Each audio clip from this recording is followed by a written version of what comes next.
Welcome back to Small College Conversations. I'm Jim Abbott. I'm the founder of the business of Small College Athletics.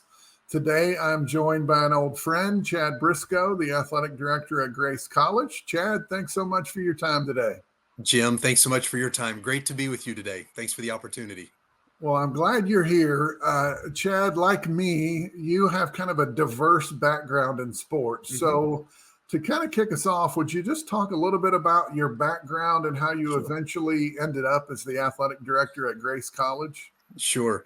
I always, Jim, I always know and think about the Lord's perfect will in somebody's life and the twists and turns of where it takes you. And I learned a long time ago that in the world of professional athletics, you are going to be told no more than you will be told yes. And I learned very quickly that you put your resume out there. Jim, you and I can remember when we still sent letters. There was no emails. You get a letter back. You waited a week to find out if you made it to the next round. And I still keep a shoebox full of all of the letters where I was told no. And it just is one of those things of the great learning that takes place of all of the different stops. I always felt like the Lord had these stops not only for my growth professionally, but also to really teach me to hone in on to where I'm at today as an athletic director. So I started in college basketball, spent 6 years in Europe playing professional basketball, then came back to the States and started coaching at the Division III level. And I always said, if you can coach and recruit at the Division III level, you can do it at any stop in the world of collegiate athletics.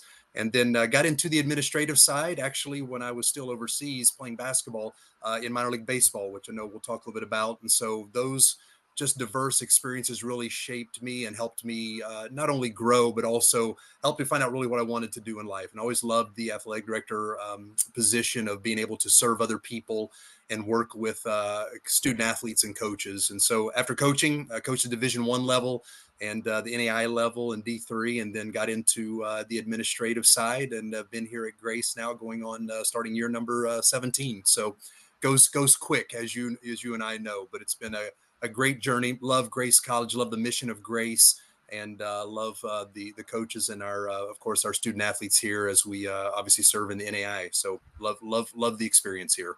So, Chad, did you have a specific tie to Grace when the opening came up? Yeah, actually none, Jim. It was really interesting. I was at Geneva College when Geneva was back in the NAIA, and I was the assistant men's basketball coach there and assistant athletic director. And the former president here at Grace, Dr. Bill Cadup, used to be at Geneva and knew I was from, I would say from Indiana, had gone to school here in Indiana. My wife is from Indianapolis, and we wanted to get back to Indiana. And Dr. Cadup at the time was a provost here at Grace, and his first job was to hire the new athletic director. And somehow I thank the Lord that he took a chance on a guy who had less than a year of experience as an athletic director, but had 6 years of minor league baseball experience. And it's been a great partnership. And Dr. Cadup has moved on, and love serving under Dr. Drew Flam now, who is our president, who is a visionary guy as well. And has been a great time here. Love my time here at Grace. That's excellent. Well, so you have broached the topic of minor league baseball, and Yes. and you and I both have this in our background. Yes. So, talk a little bit about your experience working in minor league baseball, and talk about, is that sort of a path that you might recommend to somebody who, as a way to get into college athletics? Sure. Well, Jim, I think you and I both know all of the experiences in working in minor league baseball. I found out very quickly is that you're able to do everything. So you want to talk about selling program ads, selling outfield wall signs, cleaning the bathrooms, taking players to the airport. I mean, counting the money after the gate, the concession stand, restocking. I mean, all of those things in minor league baseball really helped teach me, and it led me back to one important element, and I get to do every day, and you remembered as well, is that I get to serve other people. The servant leadership part of what I do as an athletic director is extremely important, and the minor league baseball taught me all of those things. And so, pulling the tarp, when it started to rain, I'm out on the field pulling the tarp and cleaning the restrooms, picking up trash after the game was over. It's just the normal part of the servant leadership piece that I think sometimes gets lost in a name tag or a name sign on a door. That the importance of what we do is that, I can't expect a student athlete or one of my coaches or one of my administrators to go do something that I feel is beneath me. And so I learned really quickly in the minor league baseball world the importance of of the servant leadership piece. And so I've really taken that with me since then. And then the part of getting into it of as far as intercollegiate athletics, yeah, the minor league baseball really taught me the administrative side. You know, everything, working with people, hiring staff, taking care of all of the day-to-day operations, deposits, those types of things. That it really taught me a lot of the administrative side, which really, as you and I both know, a lot of the stuff we do is push paper, you know, and making sure things are done.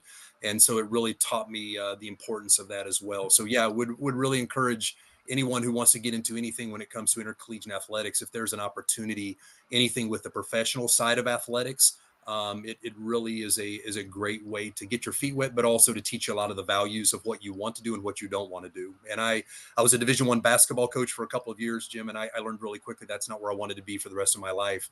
I mean, I never saw my wife, and I wanted to see my wife, and I wanted to watch my kids grow up. And so you're able to kind of learn where do you want to be? What does it look like for you down the road? And being able to try those things on earlier on in your career. As you both know, when we're a little bit younger and have a little bit more energy, it fits a little bit better. I just have to laugh when you look at me and talk about having more energy when you're younger. Um, you're just spot on. I mean, I think the minor league experience, number one, really taught me the lifestyle of working in athletics. Yes. And I think it also made me understand and appreciate that you have to do the not so glamorous work with a good attitude. Yes. Yep. Because for the rest of your life, those things are going to be important. That's right. And I couldn't agree with you more. You know, I often looked at my people and said, look, I wouldn't ask you to do anything that I wouldn't do myself. That's exactly right. Exactly. Well, so I concur with you. I think if you want to work in sports, Yes. get out there and do it. You know, That's right. you don't have to have your final job as your first job. That's exactly right. Yeah. And I think also, Jim, too, you know, I don't know about you, but if we were to say how much we got paid in that first go round of working in minor league baseball, I'll be honest with you, I got into it by announcing. I was announcing the games at $25 a piece. And then the door opened, do you want to go sell program ads? And I didn't have a marketing background. And I said, well, yeah, I'll go try anything. And then through just the experiences of it, you learn so much, and it prepares you in so many ways. And then by just trying it, you're able to hopefully grow, and it prepares you for what comes next. But you have to be willing to, as I say, you have to take a step of faith. You never know the opportunities or the growth in your life if you're too afraid to take a step of faith. And I think in minor league baseball, there's so many faith step opportunities. And again, not being paid a whole lot, but to gain the practical experience, it goes a long way in the professional setting. Yeah, I agree. Just for the record, I made $600 a month, and you know there probably wasn't a single week that we worked less than 70 hours. So, that's right. But I was happy for it, and it really set me up well. It did, yes. Well, let's switch gears here a little bit. Yeah. Let's talk a little bit more about Grace College. So Grace is a member of both the NAI and the NCCAA. Yes. So talk a little bit about why Grace does both, and how does that work within your department? Sure. It's a great question. We love both of course, the NAI and the NCCA, which is the National Christian College Athletic Association. And for us, being a Christian institution, and the biblical values that we have at Grace, is that it aligns with the mission of the NCCA, where Christ is at the center of everything that is done in the world of collegiate athletics within the NCCA. And of course, as you know, the NAI, there's a lot of faith-based institutions there as well. We love the Champions of Character program, and of course, the focus, intentional character growth within the NAI. So for us, both of them just mission aligned with who we are at Grace. And as you know, in the world of recruiting, especially here for us nestled in Northern Indiana, my greatest recruiting is the fact that we're recruiting against such great schools within the Crossroads League, and they're all around me. You know, we'll have kids who will stop and have visited maybe 2 or 3 other schools within our conference all in the same day. And so you have to find things that obviously are difference makers or distinguish you, that separate you from other institutions. And part of that for us is being dual affiliated with the NCCAA. And so it just gives our student athletes another championship experience. We look at both the NAI and the NCCA national championship experience as great opportunities for our kids to use the platform that they're given in athletics to live and share their faith in Jesus Christ. And then obviously we want to try to separate ourselves, as not everybody is dual members. And so I appreciate our administration, Dr. Flam, and our board do a wonderful job in supporting, as you know, the costs of that. To be able to participate in 2 national championships it does cost. And so we are strategic in that. Not all of our teams on every year, we do have declarations they have to meet. And again, in some years, we have to pick and choose some of those national championships just because obviously we can't do everything. But the opportunity for our student athletes, it's great in the world of recruiting to be able to talk to them about those experiences and what they're being given the opportunity to do. And again, as I said, we love the mission of both the NAI and the NCCA, and so it fits very well with us here at Grace. That's excellent. It is interesting in small college athletics. The more successful you are, the more money it costs. That's exactly right, for sure. It's just For the nature sure. of it. And so, Yes. talking about money, when I look at your tenure at Grace, one of the things that really stands out to me has been significant investment and improvement in athletic facilities, Sure. track and field, softball, soccer. Mm-hmm. Maybe baseball was Yep. baseball. Yep. In middle baseball now. Yes. So what was the impetus to dive into these projects, and just talk a little bit about the effort to bring Mm-hmm. those about successfully? Sure. Well, as you know, everybody has to start at a different place. And when I came here in 2007, we really only had just a couple of full-time coaches for our sports, to be very honest with you. Our track and field, our volleyball, and our basketball coaches really, in essence, were the only full-time just coaches. And they were still teaching classes at that point as well. And one was working admissions. So at the time, Dr. Cadup, our provost, went to Dr. Manahan, our president, and said, for us to grow and for us to enhance the student athlete experiences, that we need first full-time coaches. So that's really where it started for us. So being able to put almost full-time coaches for almost all of our programs in place, and it took some heavy lifting, as you know, Jim. It doesn't happen overnight. So it took us several years to get that in place. And then from there, by having coaches on campus full time, the reason for that was so you could do ministry full time. That means to be able to live with the student athletes and the day-to-day interactions on campus. The importance of a student athlete being able to stop at a coach's office, or to go to lunch together, or to go to practice early and spend some time together. Those things are so critically important for the overall growth as a student athlete. And so then from there, it cultivates hopefully partnerships with either alumni, because they see the growth that's taking place in the ministry, and so they want to invest then in, as you and I both know, the places where you do ministry, the fields and the complexes, and the importance of that. So you're able to, I always say it's important to be able to show or cast a vision that other people can believe in, that they can see it, it's tangible. And so being able to show, here's where we're going to do ministry, this is what ministry looks like. And when you have full-time coaches who are invested here, then they start to build relationships with those alumni, and then, community members, and or just people who see a need and want to give. And so we're able to partner with some great, not only parents whose sons and daughters went here who wanted to give towards some of these projects, but also the community as well, and a really deep alumni base, which is wonderful here at Grace, that said, hey, we want to be a part of these great expansion projects. So it started with our soccer stadium, which was great right out of the gate back in 2012, 13. And then from there, we've just been able to built a track, which was great. Had an alumnus of Grace give a large gift for that. And then the softball field was actually a donor from our former head coach, who was the AD here, who's passed away, but his wife wanted to give and see that through, because putting her husband's name on the stadium. So it's just been great to see people want to give, and of course the legacy, to build a legacy as well.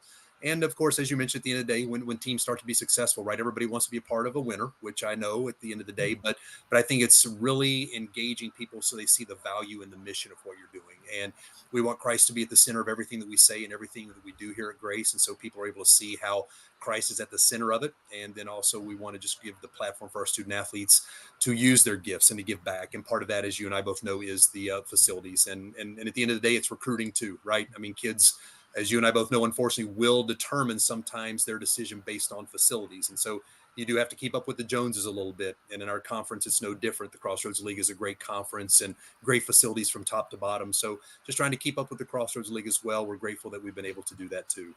That's excellent. There is a momentum that builds with projects Yes. like this. It's like, Hmm. and I experienced this as well. The first project that happened kind of made other people stand up and say, well, Right. gosh, we'd like to do that too. Exactly. Yes. And the answer is we can do it. That's right. That's Let's right. do it. That's exactly right. Yeah. I think too, from recruiting, whether it be staff or students, they want to see that visible significance. Yes. Mhm. Investment in facilities means we prioritize what you're doing. That's right. So It's important. I Hmm. think it's excellent, and I congratulate you on it. Thank you. Now I want to kind of get to the topical news of the day here. Sure. Sure. I had the opportunity to go to the NAI convention last spring in Kansas City. Yep. I know one of the things that occurred at the convention was this uh, the NAI voting to allow that schools could put sponsorship logos on uniforms. And I will tell you, one of the things I loved about my experience in the NAI was they were very member driven. Yes. If members had ideas to do things like make cheer a national championship or women's Right. wrestling, the NAI listened. That's right. So the NAI approves allowing sponsor logos on uniforms, and lo and behold, a few months later, Grace College in Winona Lake, Indiana, Mhm. at least the first public announcement of a sponsorship that will include a logo on a uniform. So tell us a little bit about what went into that. Sure. Well, we're very blessed to be in a incredible community here. Winona Lake has two Fortune 500 companies. We're called the orthopedic capital of the world, and so it's a very culturally diverse, growing community. And one of the great strengths of our community is just the partnerships within that community of people supporting one another, trying to enhance the things that are taking place in our small community, but also knowing that our small community is also large on the big scale of just things in the world. And so the orthopedic companies, we have two of them here, and one of them is Zimmer Biomet. And as you know, with any type of sponsorship, everything starts with a relationship. And Dr. Flam, our president here at Grace, had a great relationship with the directors there at Zimmer Biomet, Mr. Lancaster, and through that just general connection, when I came back and talked to my president, Dr. Flam, about this, we started to brainstorm. What would that look like? And I'm sure, Jim, as you know, every coach has their person. Every coach has got their guy of who they either get funding from or helps with different things. And so I remember when it came down to the legislation of the NAI that this was approved, which I thought was incredible. Every AD we started talking, well, this coach has got this potential sponsor, this coach has got this sponsor. And when I came back, we wanted it to be unified. We wanted it to be just one. We like to do everything from a unification standpoint here at Grace. And so Dr. Flam and I talked a lot about it, prayed about it, and Dr. Flam said, "Hey, let's take it to the orthopedics, and let's see if this might be something that they would want to partner with." And as I've told a lot of ADs who have called, one thing that I think is really important about this, that it's not just about a sponsorship for putting a logo on a uniform, but it's much deeper. For us here, being really immersed in the orthopedic industry, is that it's about internships, it's about opportunities for classes, it's about our student athletes being able to connect, on a much higher scale in the orthopedic world.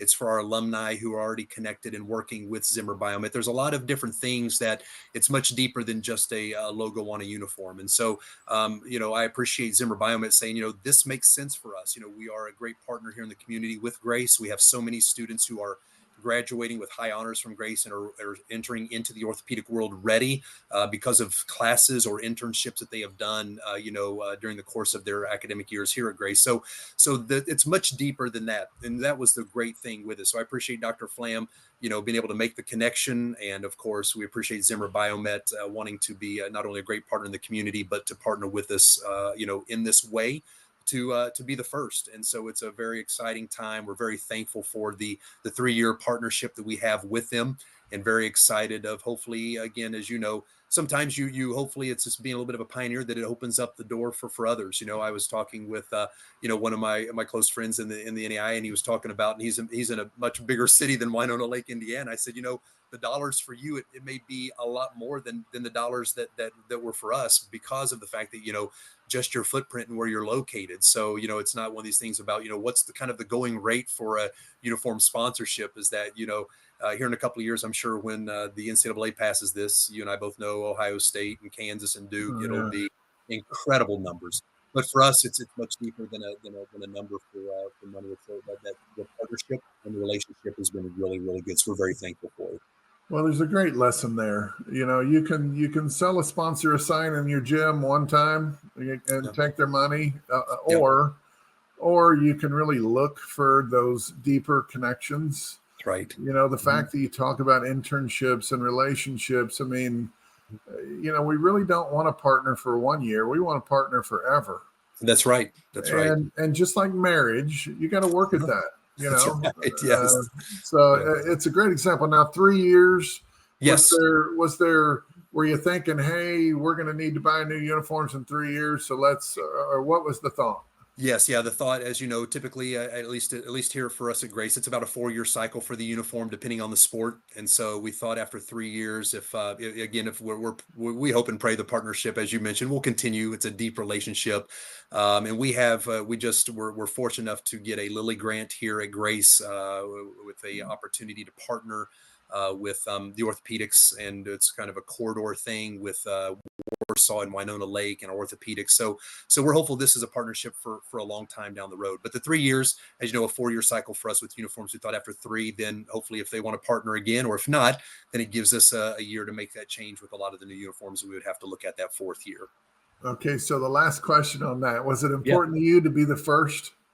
You know what? Yes, at the end of the day, right? We're all competitive people. It was funny. I was talking to another one of my AD friends who was really close, and you probably saw it. Ashley Wallachow from Houston, Victoria. He just launched it with his golf teams, and he called me the day after, and he's like, "Man, I was hoping I was going to be the first to the table," and it was one of the things. Yeah, it's nice to know that hopefully you can be a little bit of a pioneer, in that world. But again, at the end of the day, for me, it's if it helps Grace, if Grace is seen and Grace is heard, and again, doing things with excellence, Christian excellence is what we pursue, and doing it the right way, then hopefully, yeah, people may know a little bit more about Grace College than they did before. Well, there you go. Well, somebody's got to be first. I'm glad it was you. Thank you. I appreciate that.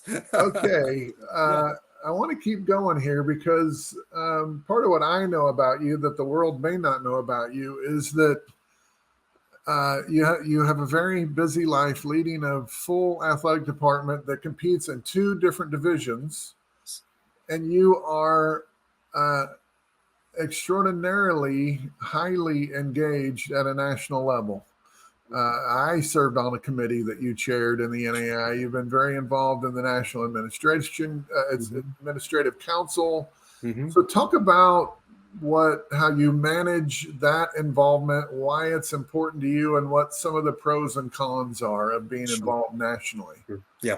Well, I definitely want to twist the arm of Eric Ward. Eric Ward was the one that twisted my arm to stay on and really challenged me to serve. And again, I was part of the NAC and one of the committees. But he said, "Hey, I think you need to serve in this role and come in as the vice chair and serve as the chair." And I've learned so much. And Jim, I mean, you're one of the pioneers. I learned so much from you in my early days as an athletic director in the NAIA of watching those who've kind of gone before you and have set such a great example. And I think it's so important to be engaged because, again, back to that first word that we talked about at the beginning of the servant leadership piece is that, to be a part of change or to be a part of just to get, again, being a good steward of what's been entrusted to you is that we're called to serve, and I think at the AD level, it's so important to make sure that we are trying to give back and to obviously trying to enhance our association. And the example I always give with it, Jim, has been kind of like the race of when the baton is given to you, that your job is to carry that baton to the very best of your ability until you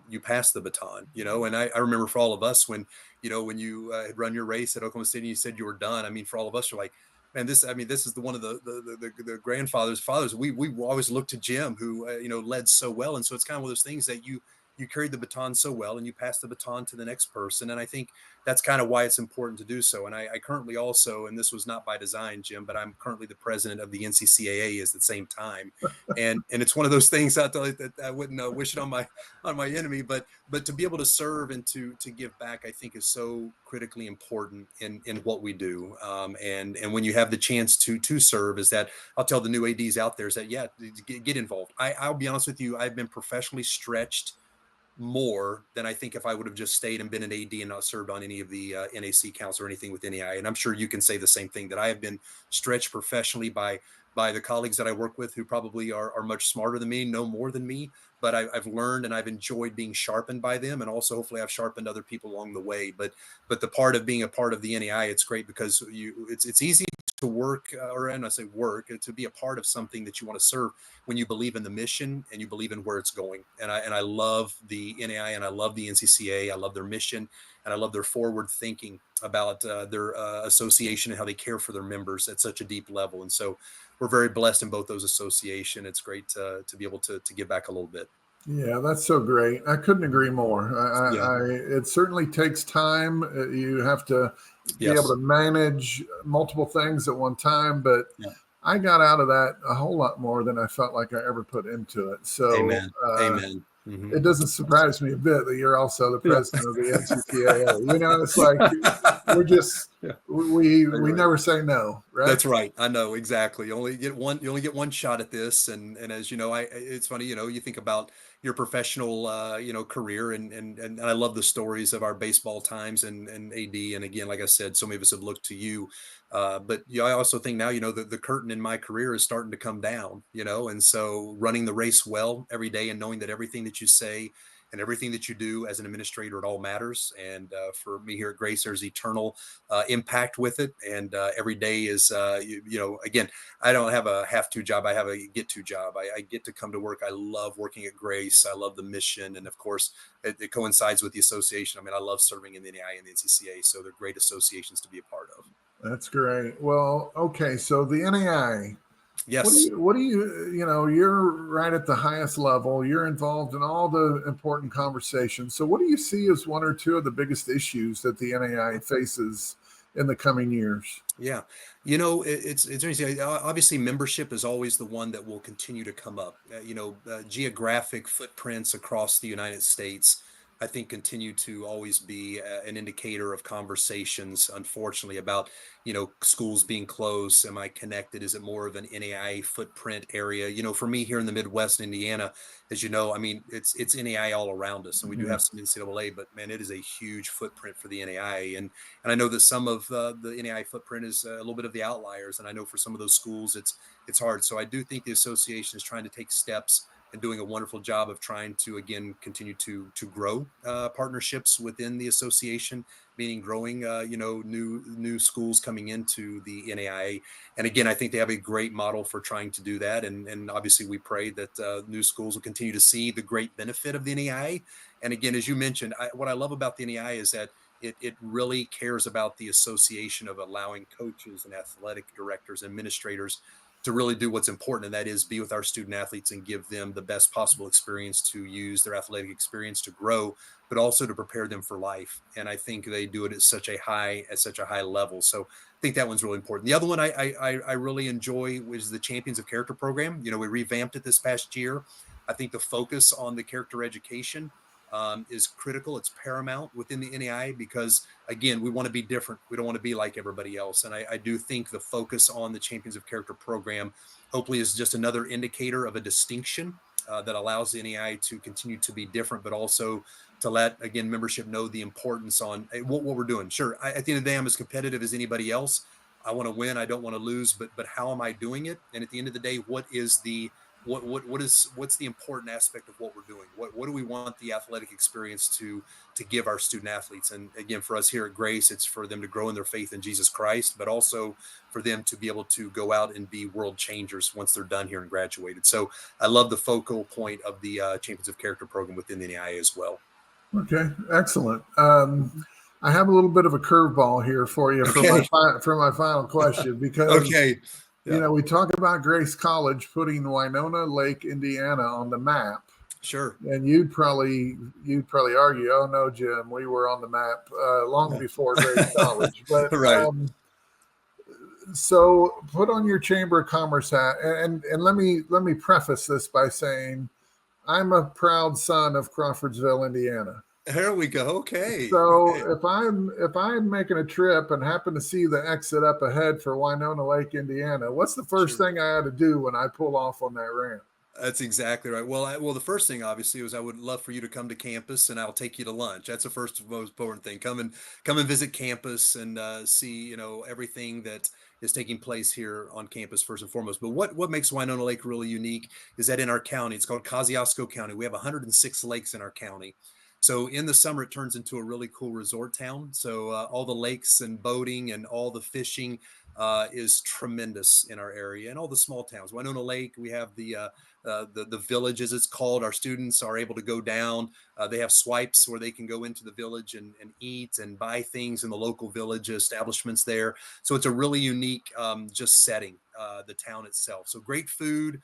And of course, a great opportunity to be out by the lake. The beautiful sunsets, as you know, in Indiana are different than any other state, and so just a beautiful place to be. And obviously, as you know, you are always welcome anytime here at Grace College to visit.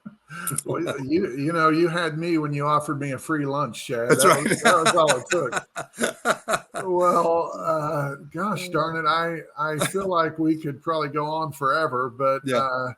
I just want to thank you so much for taking the time to share with Oh, us. And on a personal note, yeah. thank you for your leadership and the example that you set in the NAI and the NCCAA and just in our business in general. So thank you. I appreciate that. And Jim, the same to you. As I've mentioned, and we'll mention it again, is that your impact is seen in the NEI daily, and there are a lot of us ADs who aspire to not only learn and to grow, but you've set such a great example for us. So thanks for what you're doing with everything now, currently as well with Bosca. It's just so neat to see the great work that you're doing and impacting the world of intercollegiate athletics as well. So thanks for giving back as well. Well, thank you, Chad. And thanks to everyone for tuning in for another episode of Small College Conversations. We hope you'll join us again next time.